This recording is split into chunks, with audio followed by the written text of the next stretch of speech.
Alright guys, today we're outside and it is snowing, hailing, it's something or another in February. And we're discussing how I got to flat Earth. Why I now think that the Earth is flat. How did I get here? Well, like I told you in the last video, I was an atheist or an agnostic most of my life. And one day I was on my way to a sleep clinic. And in hindsight, I feel pushed by the Creator. But let's just say I had a thought. And that thought was to find out the truth. So I went onto Google and I typed in the truth about this world.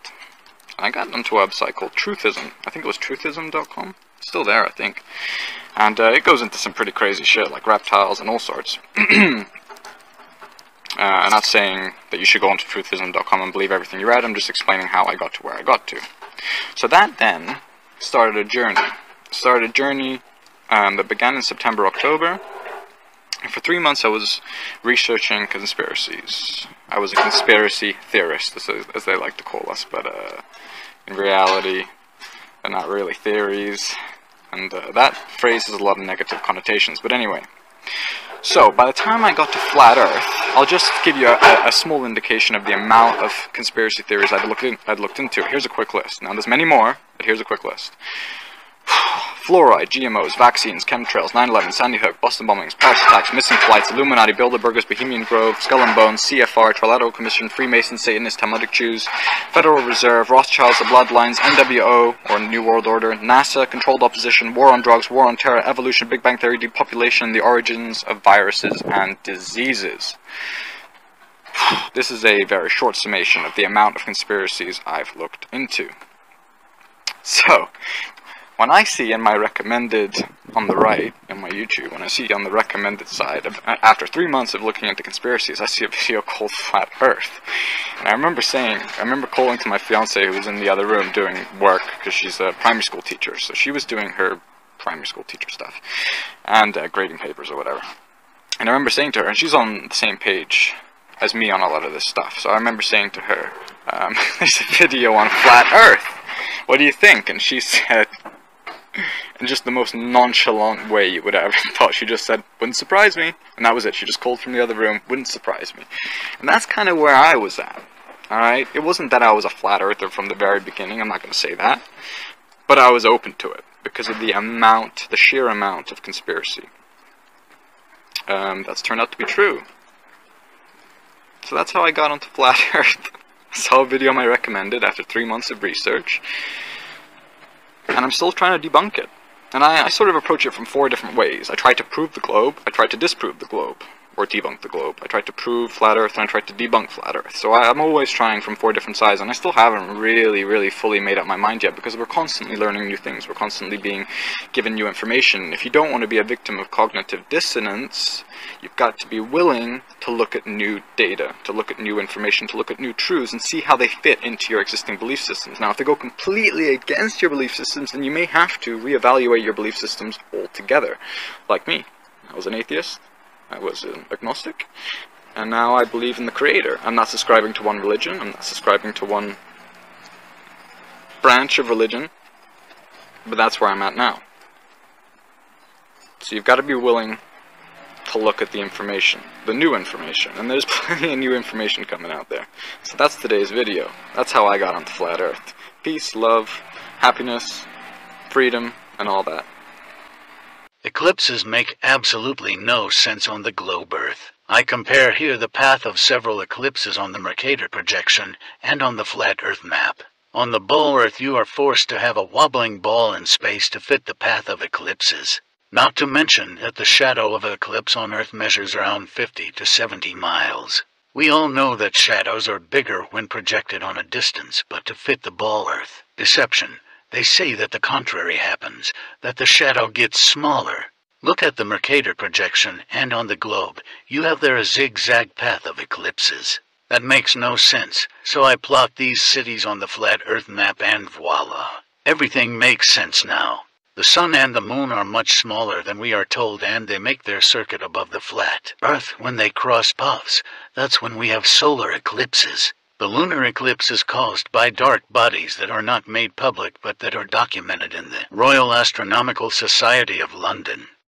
Find the 93 million mile away sun. That's interesting, isn't it? I reversed it and inverted it here so you could see it a little bit better.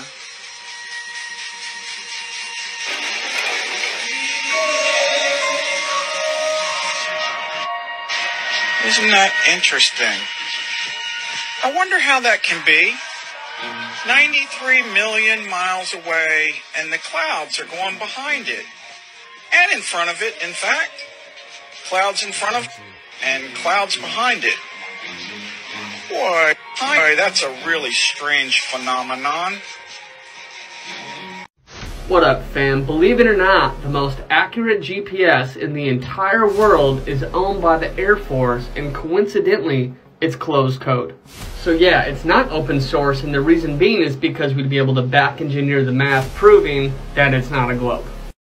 NASA spent $178 billion in today's value to put a man on the moon, and then goes ahead and erase the tapes. What kind of joke is that? So where is this hard evidence?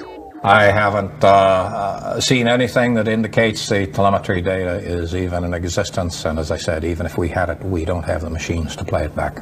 But your own research has shown the telemetry data is missing. That's right. Right. We've been unable to track it down. I mean, we don't know where this telemetry data ended up, and we don't know what path it may have taken. So.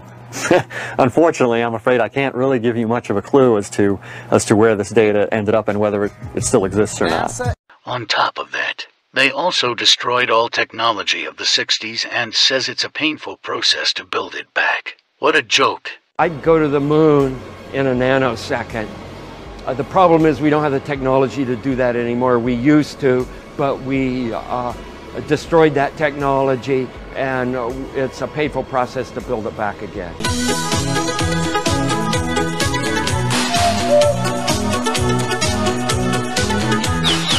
I get a lot of so-called pilots in my comments, so today I have a challenge for you. I want you to go, at nighttime of course, on a flight and fix your airplane on the stars. You can plot your course on the stars that you pick that will keep you going in a straight line. So you're going to stay fixed in inertial space, and the non-inertial rotating Earth will rotate out from under you. So you're going to fly from as far north as you can to the equator. What you're going to have to show is the ground rotating out from under the plane at ever-increasing speeds as you head for the equator. And you're locked onto that background star, you will see the ground rotate out from underneath you at up to 1,000 miles per hour at the equator. You have to show that, and also you have to show you're hit with ever-increasing rotating atmosphere, which of course will be wind. So this is going to be increasing from 0 up to 1,000 miles per hour crosswind by the time you get to the equator. Of course, this is all fantasy and proof the spinning ball is fake. And please don't say gravity or its relative, because they are not proven to exist.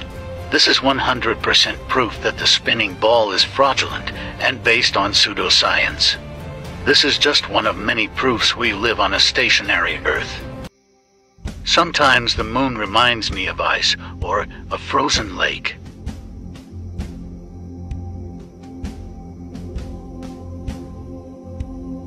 Especially this area of the moon.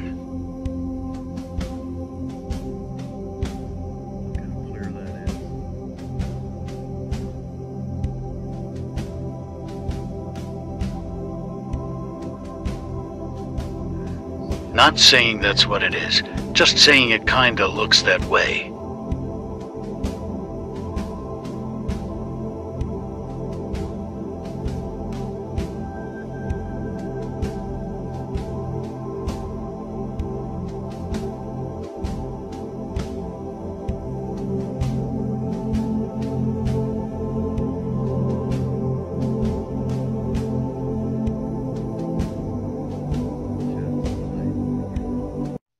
I get asked that question a lot. Well, here's a perfect Perfect answer.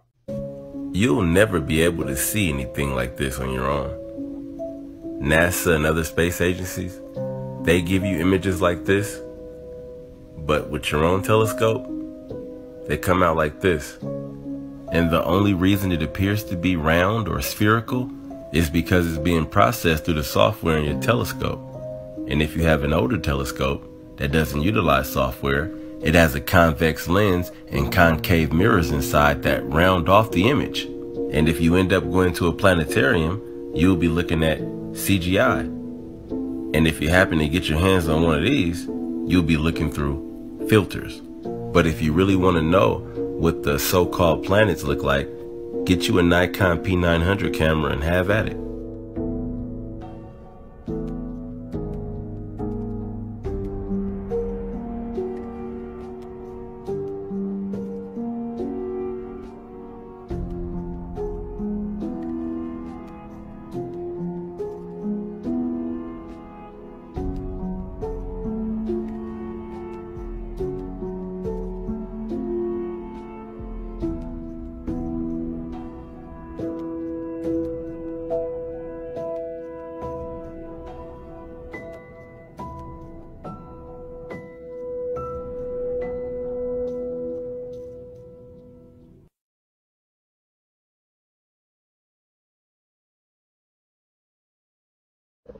How can we easily know the height of Polaris and the Sun? What is the altitude of both of these celestial objects?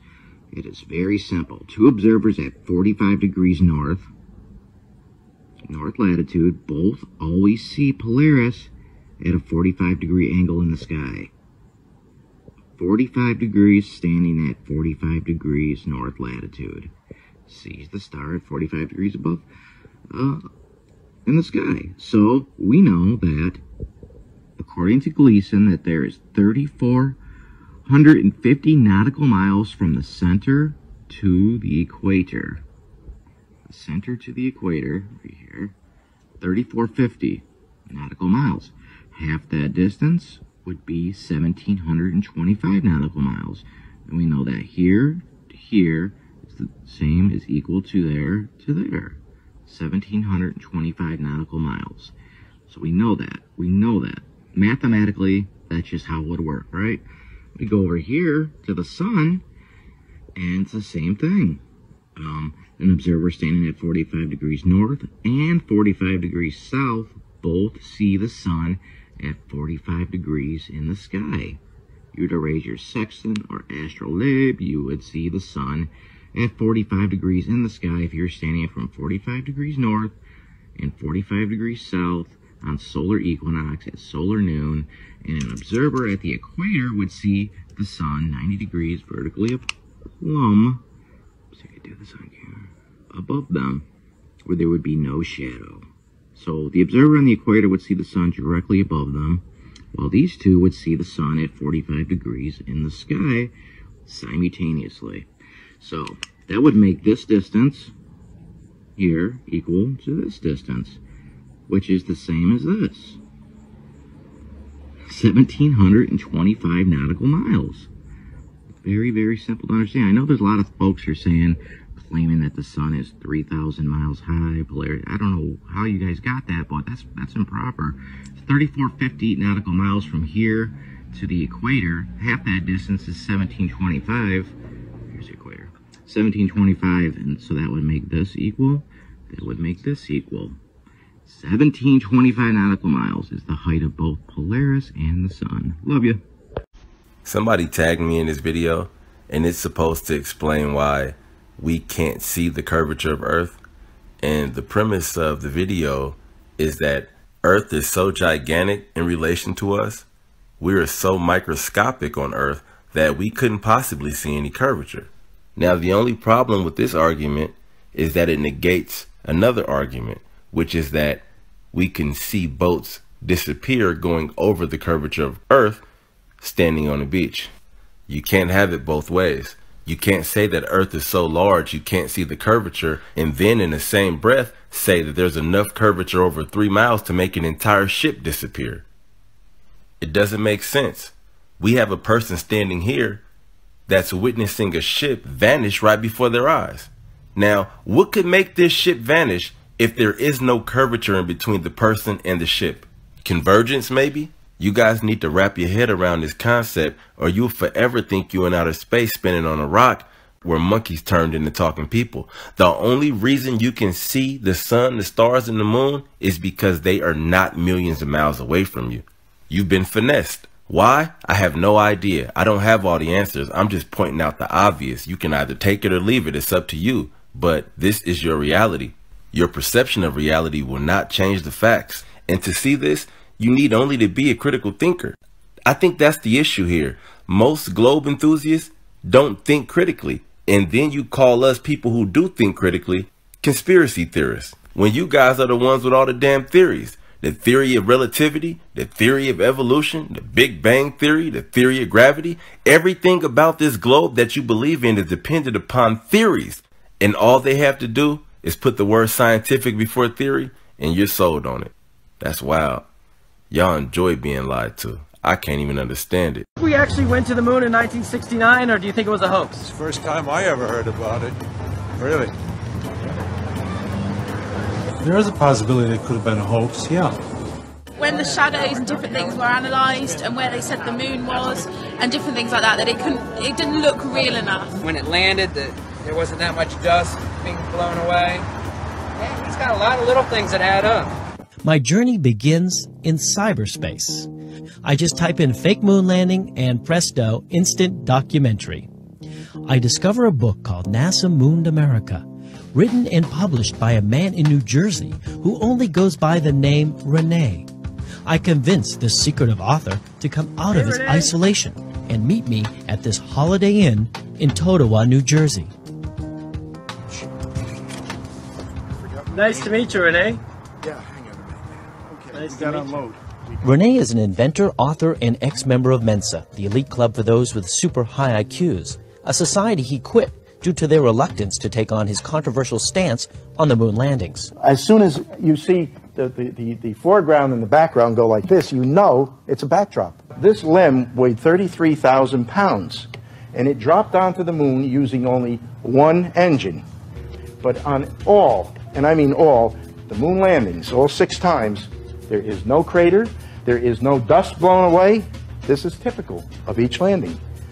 So the only conclusion is that this guy was put here by a crane. Okay, number 5 should show typical lunar landscape and sea rock. Is that the sea rock? And that is a clear letter C on that little rock right there. When you deal with sun's shadows, they're parallel. But here, obviously, this sun on the moon is strange, to say the least. Hey, is the lighting halfway decent? Yes, indeed. They've got the flag up now, and you can see the stars and stripes on the lunar surface. Up now, and you can see the stars and stripes. Rene's arguments are better than I thought they would be. The lack of any crater under the lunar lander, and these shadows, which appear to go in different directions. For a moon believer, this is perplexing stuff. What should my next step be? What would you do? The flat Earth map dates back over 1,000 years. This map is credited to being created by a Persian astronomer, Al-Biruni, who lived between 975 AD to 1048 AD. It's the official map of the United Nations and also the United States Geological Survey. It used to be present in many places before the creation of NASA and the Antarctic Treaty in 1959. Here you see it with Admiral Byrd. This map has been restored by Dmitry from Russia with suggestions of mine, Idialenkar. Known by my YouTube channel Flat Earth Banjo, I asked Dmitry to include the Bermuda Triangle and Point Nemo, a place deep in the Pacific where NASA buries rockets. Then Robert Tozzi, a professional mapmaker, came along and enhanced the map even more. There are many people now selling this map online, but if you could order it from my online store, I would greatly appreciate it. Visit my online store today and order one of the items. I humbly thank you.